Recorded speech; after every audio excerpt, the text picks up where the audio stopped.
Hindi biological mother ni Bamban Tarlac Mayor Alice Go si Wenyi Lin. Yan ang sinabi ng dating consultant ni Go na si Nancy Gamo na isang certified public accountant.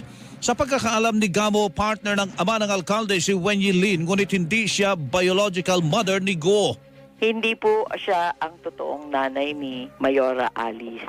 Partner lang po siya ng tatay niya, kasama nila sa mga biyahe nila, kung saan-saan. Pero hindi po siya nanay ni Alice. Samantala, pinatotohanan naman ni Gamo ang ilang pahayag ng alkalde sa Senado kaugnay ng Pogo Hub sa Bamban.